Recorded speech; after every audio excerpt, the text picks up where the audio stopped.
సుమన్ టీవీలో మీ business promotions కోసం ఈ కింది నెంబర్ను సంప్రదించగలరు.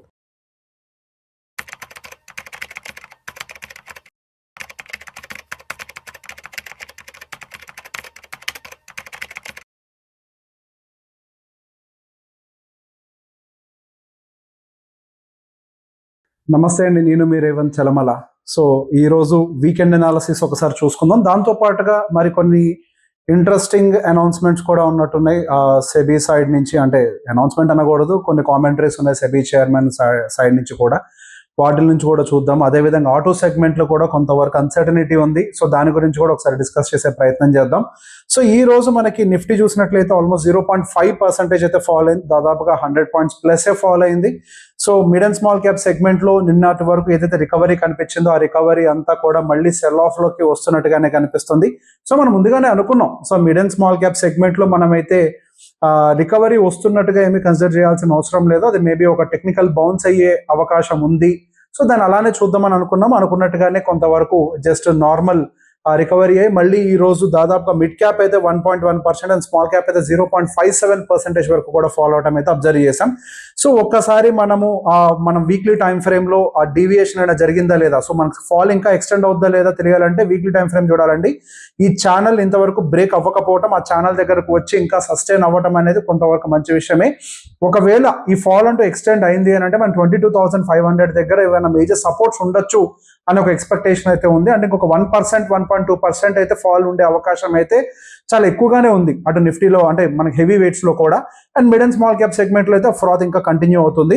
సో ఈ రోజు one of the biggest loser market లో అయితే మనకి ఆటో సెగ్మెంట్ కనిపించింది. అండ్ ఆటో తర్వాత ఫార్మా అండ్ హెల్త్ కేర్ కూడా ఈ రోజు one of the biggest loser గా ఉన్నాయి.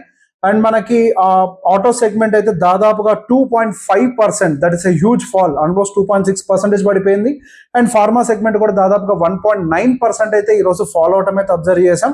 సో దానికి గల రీజన్స్ ఏంటో కూడా కొంత వరకు అర్థం చేసుకునే ప్రయత్నం కూడా చేద్దాము. సో పర్టికులర్ గా మనకి ఈ mid and small cap segment ఆ పర్టికులర్ ఆటో సెగ్మెంట్ సంబంధించి మనకి, సో ఇక్కడ హెడ్లైన్స్ లోనే కనిపిస్తుంది, మనీ కంట్రోల్ వెబ్సైట్ లో Nifty index was down by 2.5%. దానికి గల రీజన్ ఏంటి అని అంటే ఎలక్ట్రిక్ వెహికల్స్ మీద 110% నుంచి 15% కి టారిఫ్స్ ని ఇండియా కట్ డౌన్ చేస్తుంది అని ఒక ఆర్టికల్ అయితే కనిపిస్తుంది. సో అది మనకి టెస్లాకి ఒక మంచి ఎంట్రీగా మారే అవకాశాలు ఉన్నాయని. సో అంత టారిఫ్స్ కనుక తగ్గినట్లయితే ఈవెన్ టెస్లా వెహికల్స్ కూడా అఫోర్డబుల్ రేంజ్ లో ఇండియాలోకి అందుబాటులోకి వచ్చే అవకాశాలు ఉన్నాయి. కాబట్టి ఆ ఒక పానిక్ వల్ల అయి ఉండొచ్చు. సో ఈ రోజు మనకి ఆటో సెగ్మెంట్ లో సెల్లింగ్ అనేది అయితే యాక్సలరేట్ అయింది. ఇది ఇంకా కంటిన్యూ అవుతుందని అంటే అయ్యే అవకాశాలు కూడా ఉన్నాయి. అదేవిధంగా ఫార్మాసిటికల్ సెగ్మెంట్ లో కూడా ఈ రోజు కొంతవరకు సెల్లింగ్ అయితే ట్రిగ్గర్ అయింది. సో ఫార్మాలో గత 2-3 రోజుల నుంచి ఎప్పుడైతే 25% వరకు కూడా టారిఫ్స్ యుఎస్ మన ఇండియన్ ఫార్మాసిటికల్ మీద వేస్తారు అని చెప్పారో అప్పటి నుంచి కొంతవరకు ఫార్మాసిటికల్ లో కూడా సెల్లింగ్ అనేది ట్రిగ్గర్ అయింది. సో ఈ ప్రాబ్లమ్స్ ఇలానే కంటిన్యూ అవుతాయి అని అంటే ఆటో సెగ్మెంట్ కి సంబంధించి ఇప్పుడేం క్లారిటీగా చెప్పలేం, కానీ ఫార్మాసిటికల్ కి సంబంధించి మాత్రం ఒక అండర్స్టాండింగ్ అయితే నాకుంది. సో మనకి యుఎస్ మార్కెట్స్ లో చాలా మటుకు డ్రగ్స్ నియర్ టు 40-50% వరకు కూడా ఇండియన్ ఫార్మాసిటికల్స్ మీదనే వాళ్ళు డిపెండ్ అయి ఉన్నారు. సో ఒకవేళ వాళ్ళు 25% టారిఫ్స్ అంటూ పెంచారు అని అంటే డెఫినెట్ గా అది వాళ్ళ కంట్రీలో ఉన్నటువంటి ప్రజల మీదే భారంగా మారే అవకాశాలుగా కూడా ఉంటాయి. కాబట్టి గోయింగ్ ఫర్దర్ కొంతవరకు ఫార్మాసిటికల్ మీద ఏమన్నా లిబరల్ గా ఆలోచించే అవకాశాలు ఉన్నాయని ఒక చిన్న హోప్ అయితే నాకుంది. సో ఆల్రెడీ యుఎస్ లాంటి మార్కెట్స్ లో మనకి చాలా ఎక్స్పెన్సివ్ ట్రీట్మెంట్స్ అనేవి పర్టికులర్ గా, సో డ్రగ్స్ రిలేటెడ్ అంతా చాలా ఎక్స్పెన్సివ్ గా ఉంటాయి. సో ఈ టారిఫ్స్ పెంచడం వల్ల మరింత ఎక్స్పెన్సివ్ గా మారే అవకాశాలు కూడా ఉన్నాయి. కాబట్టి సో ఏమన్నా ఫార్మాసిటికల్ వైపు ఏమైనా రిలాక్సేషన్స్ రావచ్చేమో. సో హవెవర్ మనకి ఇండియాలో కూడా ఈవీ రిలేటెడ్ కానీ టెస్లా రిలేటెడ్ ఫేవర్ చేస్తున్నారు కాబట్టి అదర్ సెగ్మెంట్ సైడ్ నుంచి కూడా కొంత ఫేవర్ అవ్వే అవకాశాలు ఉన్నాయనేది నా ఎక్స్పెక్టేషన్. బట్ ఆటో సెగ్మెంట్ మాత్రం డెఫినెట్ గా కొంత హిట్ తీసుకునే అవకాశాలు అయితే ఎక్కువగానే అయితే కనిపిస్తున్నాయి. సో ఈ రోజు మనకి టోటల్ మార్కెట్ లో మేజర్ గా సో ఈ రోజు ఎవరు ఎక్కువ పాయింట్స్ తీసేసుకున్నారంటే ఎంఎండ్ఎం. సో ఆటో సెగ్మెంట్ అంతా డౌన్ సైడ్ డ్రాగ్ చేసింది. అదేవిధంగా ఐసిఐసిఐ బ్యాంక్ కానీ, ఇన్ఫోసిస్, టాటా మోటార్స్, సో మనకి నెగిటివ్ సైడ్ డ్రాగ్ చేసినవి అయితే కొంచెం హెవీ వెయిట్స్ అయితే కనిపిస్తున్నాయి. సో ఎంటైర్ నిఫ్టీ ఈ రోజు 22,800 అండ్ బిలో క్లోజింగ్ అవ్వటం అనేది మాత్రం కొంచెం వరింగ్ స్టేట్మెంట్ గానే చూడాలి. క్లోజింగ్ అనేది కొంచెం వరింగ్ జోన్ లోనే క్లోజ్ అవుతుంది. సో 22,500 అనేది నెక్స్ట్, అసలు అఫ్ కోర్స్ మనం ఎప్పటి నుంచో అనుకుంటున్నాం 22,500 అనేది రైట్ సపోర్ట్, అక్కడికి వస్తే మంచి సపోర్ట్ కూడా ఫార్మ్ అవుతుంది అని. మేబీ అటువైపుగా జర్నీ స్టార్ట్ అవుతుందేమో ఒక ఎక్స్పెక్టేషన్ అయితే క్లియర్ గా కనిపిస్తుంది. సో దాంతో పాటుగా ఆర్బీఐ సైడ్ నుంచి కూడా కొన్ని మాటలు మనం గమనించే ప్రయత్నం చేద్దాం. సో ఆర్బీఐ డీజీ కొన్ని ఇష్యూస్ మీద కన్సర్న్ కూడా రేస్ చేశారు, అన్సెక్యూర్డ్ బోరోయింగ్స్ మీద, అదే విధంగా డెరివేటివ్స్ మీద కొంత యుఫోరియా కనిపిస్తుంది మార్కెట్స్ లో. ఇది కొంతవరకు కన్సర్నింగ్ స్టేట్మెంట్ డెఫినెట్ గా. సో బేసిక్ గా ఆ అన్సెక్యూర్డ్ లోన్స్ అనేవి విపరీతంగా పెరిగిపోతున్నాయి. అండ్ దాంతో పాటుగా leveraged based trading. So recent గా కొంతమంది కామెంటరీస్ కూడా విన్నానండి. సో ఇక్కడ స్టేట్మెంట్ లో గమనించినట్లయితే ఆ కామెంటరీస్ అంటే నేను కామెంటరీస్ కి నేను బయట విన్న స్టేట్మెంట్స్ కూడా లింక్ చేసి చూసినట్లయితే కొంతమంది ఎవరు యూట్యూబర్స్ చెప్తున్నారంట, ఆల్రెడీ మార్కెట్ డిప్ అయింది కాబట్టి స్టాక్స్ అండ్ అట్రాక్టివ్ వాల్యుయేషన్స్ లో ఉన్నాయి కాబట్టి లివరేజ్ తీసుకొని మరీ కొనండి అని. సో దాని గురించి ఆయన క్లియర్ గా మాట్లాడుతున్నారు. ఈ లివరేజ్ బయింగ్ వల్ల మరింత పానిక్ సిచ్యువేషన్ క్రియేట్ అవ్వచ్చు. సో ఈ షార్ట్ టర్మ్ ప్రాఫిట్స్ కోసం కనుక మనం అతుత్సాహం చూపిస్తే మనకి long term financial stability miss అయ్యే అవకాశం ఉంటుంది అని చెప్పి. సో దయచేసి ఇక్కడ పెద్ద పెద్ద వాళ్ళే వరీ అవుతున్నారు అంటే డెఫినెట్ గా వాళ్ళ దగ్గర ఉన్న డేటాను బేస్ చేసుకొని వరీ అవుతుంటారు కాబట్టి అన్నెసరీగా ఏది పడితే అక్కడ ఎక్కడ పడితే అక్కడ లోన్లు తీసుకొని మార్కెట్లో ఇన్వెస్ట్మెంట్లు పెట్టడం లాంటివి చేయకండి. మీకు ఏదన్నా ఎస్ఐపిస్ దూరా చేయాలి అనుకుంటే చేసుకోండి. అండ్ అదే విధంగా మనకి right, so SEBI chairperson puri గారి దగ్గర నుంచి కూడా కొన్ని స్టేట్మెంట్స్ ఈ రోజు ఒక ఎంఫీ యూనిట్ లో, ఆ ఎంఫీ మీటింగ్ లో చాలా క్లియర్ గా ఆవిడ మాట్లాడుతున్నారు. అసలు స్మాల్ అండ్ మిడ్ క్యాప్ కి సంబంధించి వాల్యుయేషన్స్ కి సంబంధించి అసలు ఇప్పుడు మాట్లాడాల్సిన అవసరమే లేదు.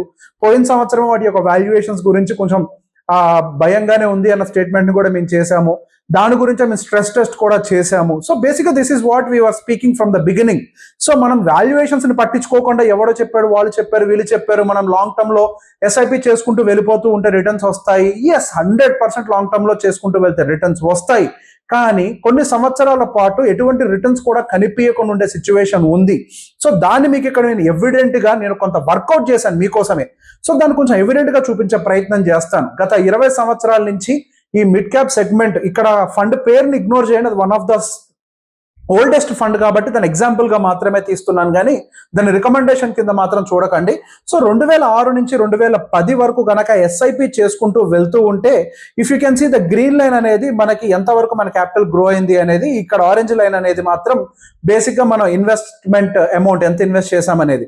సో దాదాపుగా 2006లో మనం మొదలు పెడితే దాదాపుగా 2009 వరకు కూడా మన ఇన్వెస్ట్మెంట్స్ అనేవి అంటే మన వాల్యూ, యాక్చువల్ వాల్యూ మన ఇన్వెస్ట్మెంట్స్ కంటే కిందకి రావడం, దాంతో ఇన్లైన్ అయి వెళ్ళడం అనేది గమనిస్తున్నాం.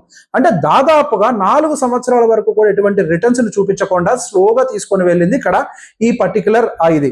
సో బేసిక్ అదే 2011 నుంచి 2015 వరకు కూడా మీరు గమనించినట్లయితే 2014 వరకు కూడా మీకు ఎటువంటి రిటర్న్స్ కనపడలేదు. ఇక్కడ కూడా యావరేజ్ గా 4 ఇయర్స్ పాటు మనకి రిటర్న్స్ అయితే కనిపించిన సిచ్యువేషన్ లేదు. అదే విధంగా 2016 నుంచి 2020 వరకు చూసినట్లయితే 2020 వరకు కూడా దానికి ఇన్లైన్ గానే మూవ్ అయింది. రిటర్న్స్ ఎటువంటివి కూడా డెలివరీ చేసిన పరిస్థితి మిడ్ క్యాప్ సెగ్మెంట్ లో లేదు. అదే విధంగా 2021 నుంచి 2025 వరకు గమనించినట్లయితే 3 సంవత్సరాల వరకు, ఇక్కడ గమనించినట్లయితే 3 సంవత్సరాల వరకు పెద్ద ఎత్తున రిటర్న్స్ ఇచ్చిన సిచ్యువేషన్ అయితే లేదు. అదే విధంగా దాని ఒక 10 ఇయర్ టైం ఫ్రేమ్ 2006 నుంచి 15 వరకు కంపేర్ చేసినట్లయితే దాదాపుగా 2006 నుంచి 2013 8 సంవత్సరాల వరకు కూడా పైకి డీవియేట్ అయినప్పటికీ మళ్ళీ కిందకు వచ్చి అంటే మన ఇన్వెస్ట్మెంట్ అండ్ మన ఫైనల్ వాల్యూ ఆల్మోస్ట్ ఒకటే ఇన్లైన్ లో మూవ్ అవుతూ ఆ తర్వాత మంచి రిటర్న్స్ అయితే డెలివరీ చేసాయి. సో 2006 నుంచి 2015 వరకు ఆ మిడ్ క్యాప్ సెగ్మెంట్ కి సంబంధించిన ఫండ్ 14.43% డెలివరీ చేసింది దాని యొక్క XIRR. అదే విధంగా 2016 నుంచి 2025 వరకు ఈ 10 ఇయర్స్ టైం ఫ్రేమ్ లో కూడా దాదాపుగా 2020 వరకు కూడా 21 వరకు కూడా అనుకోవచ్చు మనం.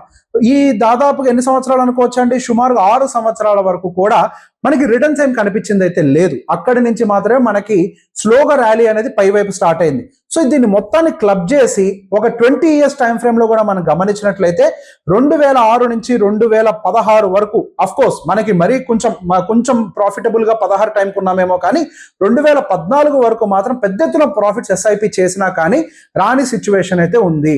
సో ఈ యొక్క కేస్ స్టడీ నుంచి మనం అర్థం చేసుకోవాల్సింది ఏంటి అని అంటే మనకి మార్కెట్ లో ఎస్ఐపిస్ చేస్తున్నప్పుడు 7 సంవత్సరాల వరకు కూడా యావరేజ్ గా ఎటువంటి రిటర్న్స్ కూడా ఉండకపోవచ్చు. ఆ తర్వాత మాత్రమే యావరేజ్ గా రిటర్న్స్ అనేది స్టార్ట్ అవుతాయనే ఒక విషయాన్ని మనం క్లియర్ గా అర్థం చేసుకోవాలి. కానీ ఏదో బ్లైండ్ గా ఇన్వెస్ట్మెంట్స్ చేసుకుంటూ వెళ్తే మార్కెట్స్ లో రిటర్న్ రావు. సో ఈ టైంలో మీకు ఈ నాలెడ్జ్ ఇవ్వాల్సిన అవసరం నాకు ఉంది అని నేను గట్టిగా నమ్మి ఈ కేస్ స్టడీ ప్రీవియస్ గా ఏం జరిగింది అన్నదాన్ని ఒకసారి మీకు చూపించే ప్రయత్నం చేశాను. సో బేసిక్ ఈ కేస్ స్టడీని దృష్టిలో పెట్టుకొని లాంగ్ టర్మ్ లో వెల్త్ క్రియేట్ చేయడం 100% నిజం. 15-20 ఇయర్స్ చేసినట్లయితే మీకు డెఫినెట్ గా ఇక్కడ మీరు గమనిస్తే 20 ఇయర్స్ లో 16.7 యావరేజ్ గా XIRR చూపిస్తుంది. మీరు అనుకున్నట్టుగా 2025 అయితే రిటర్న్స్ ఉండకపోవచ్చు అండి. లాస్ట్ 20 years లో అయితే ఇది కనిపిస్తుంది. సో కాల్డ్ మీరు చూపించిన ఫండ్ యొక్క యావరేజ్ 21 ఉందండి. మరి ఇన్సెప్షన్ నుంచి అని అంటే ఎగ్జాక్ట్ గా 2006 కంటే ముందు ఒక పెద్ద ర్యాలీ వచ్చింది, దానివల్ల దాని యావరేజెస్ అన్ని మారిపోయాయి. కాబట్టి అట్లాంటి కామెంట్స్ అని చేయకుండా నేను యావరేజ్ గా లాస్ట్ 20 year హిస్టరీ చూపించే ప్రయత్నం చేశాను. దాన్ని దృష్టిలో పెట్టుకొని కొంత అర్థం చేసుకున్నట్లయితే మనకి ఈ 16-15% రిటర్న్స్ అనేవి రీజనబుల్ గా మార్కెట్ లో తీసుకునే ప్రయత్నం చేయొచ్చు. మరి కొంతవరకు కూడా మనం పెయిన్ తీసుకోవాల్సిన అవసరం ఉండుండొచ్చు mid and small cap segment లో. సో ఎస్ఐపిస్ కానీ అది ఎవరైనా కానివ్వండి, లంసన్స్ కానీ ఎస్ఐపిస్ కానీ ఒక 6-7 సంవత్సరాల టైం పడుతుంది మనకు రిటర్న్స్ కనిపించడానికి. దానికి మీకు పేషెన్స్ ఉండాలి. మీరు లాస్ట్ 5 years లో ఏవైతే రిటర్న్స్ చూసి ఎంటర్ అయి ఉంటారో అవి ఉండవు, అలా ఉండదు మార్కెట్ అనేది. లాస్ట్ 5 years లో జరిగింది ఒక విన్ఫాల్ ప్రాఫిట్ లాంటిది. అన్ని ఒకేసారి రిటర్న్స్ ఇచ్చాయి. అటు స్టాక్ మార్కెట్ కానీ, గోల్డ్ కానీ, రియల్ ఎస్టేట్ కానీ, బాండ్స్ కానీ అన్ని కలిపి ఒకేసారి రిటర్న్ ఇవ్వటం అనేది సహజంగా జరగదు, ఒక విన్ఫాల్ మూమెంట్ లాగా జరిగింది. బట్ లాంగ్ టర్మ్ లో రియల్ ఎస్టేట్ కానీ, గోల్డ్ కానీ, ఈక్విటీస్ కానీ అన్ని కూడా రిటర్న్స్ ఇస్తాయి, అది 100% నిజము. కాకపోతే ఇక్కడ డిసిప్లిన్ అనేది చాలా ఇంపార్టెంట్. ఇక్కడ ఎవరెవరో ఇచ్చిన సజెషన్స్ మీకు వర్తిస్తున్నాయని అనుకోకుండా మీరు మీ ఫైనాన్షియల్స్ ని ముందు ప్లాన్ చేసుకోండి. మీకు ఎప్పుడు డబ్బులు అవసరం ఉంటాయన్న దాన్ని దృష్టిలో పెట్టుకోండి. 5 సంవత్సరాల కోసం కూడా మీరు ఎస్ఐపి చేయడం అనేది సరైన పద్ధతి కాదు అనే విషయాన్ని ఇక్కడ ఎవిడెంట్ గా ఇది చూపిస్తుంది. సో ఏదన్నా కానీ మినిమం మీరు 10 years అండ్ అబోవ్, గట్టిగా చెప్పాలంటే 15 సంవత్సరాలు మీరు ఉండేలాగా అయితేనే ఎస్ఐపిస్ చేయాలి. యాక్చువల్ గా మనకి ప్రీవియస్ గా ఐసిఐసిఐ కంపెనీకి సంబంధించిన ఒక మనిషి క్లియర్ గా స్టేట్మెంట్ ఇచ్చిన రీజన్ ఏంటి అని అంటే దీన్ని దృష్టిలో పెట్టుకోనే. ఒక 5 సంవత్సరాల కోసం వస్తే కుదరదు, 10, 15, 20 సంవత్సరాల కోసం వస్తే మేబీ మీరు స్టేబుల్ గా ఉంటారు అనే ఉద్దేశం. ఈ వీడియో, ఈ అనాలిసిస్ కనుక మీకు నచ్చినట్లయితే అందరికీ షేర్ చేయండి. Thank you very much.